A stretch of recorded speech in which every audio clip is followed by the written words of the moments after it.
Bagamat ang isang maliit na hukbo ng mga ahente ng Secret Service ay ginagawa ang Pangulo ng US ay maaaring masasabing pinaka-protektadong tao sa buong mundo. Ang pagpapanatiling ligtas sa kanya ay nagpapatunay na hindi madaling gawain. Una ay nagkaroon ng tangkang pagpatay sa Butler, Pennsylvania noong summer ng taong 2024 kung saan tinamaan ng bala ang kanyang tainga. Pagkalipas lamang ng 60 na araw, muling naging target si Trump ng isang assassin habang naglaro siya ng round sa kanyang golf course sa Florida. At ngayon, ilang oras matapos umalingaw-ngaw ang mga putok ng baril, ang pagsasaya ng hapunan sa White House Correspondents Association sa Hilton Hotel sa kabisera ng bansa, muling sinusuri ang seguridad ni Trump habang ang motibo at tiyak na target ng paghininaang mga bumarel ang 31 gulang na si Cole Thomas Allen ay nanatiling hindi malinaw. Ang mga tanong ay lumalaki kung paano ang isang gunman na maaaring makalapit sa Pangulo.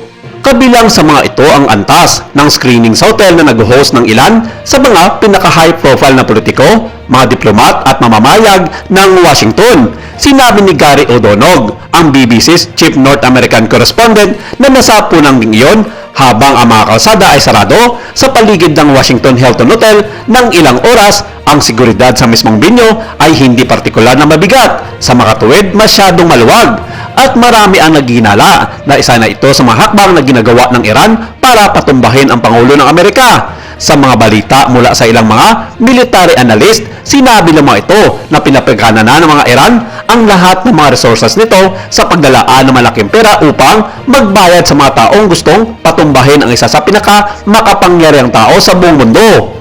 Ang mga tiket sa hapunan ay may nakasulat lamang ng mga numero ng mesa at hindi ang aktwal na mga pangalan ng mga bisita.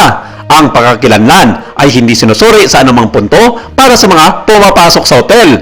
Ang mga bisitang patungo sa hapunan ay bumaba sa mga escalator mula sa mga pangunahing lobby bago dumaan sa isang security checkpoint sa isang lugar na isang antas sa itaas ng mga pasukan ng ballroom.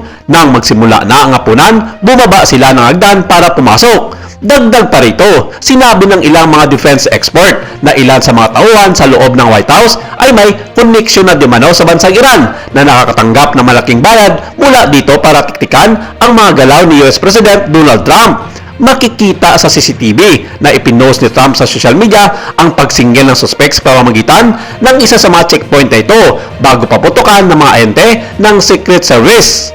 Sinabi ng mga otoridad na siya ay may hawak na isang shotgun, handgun at maraming kutsilyo. Nakipagpalitan siya ng putok sa mga opisyal bago pinatigil. Sinabi ni Walt Blitzer ng CNN sa network na nakita niya ang suspect na bumaril ng ilang beses gamit ang isang very serious na armas.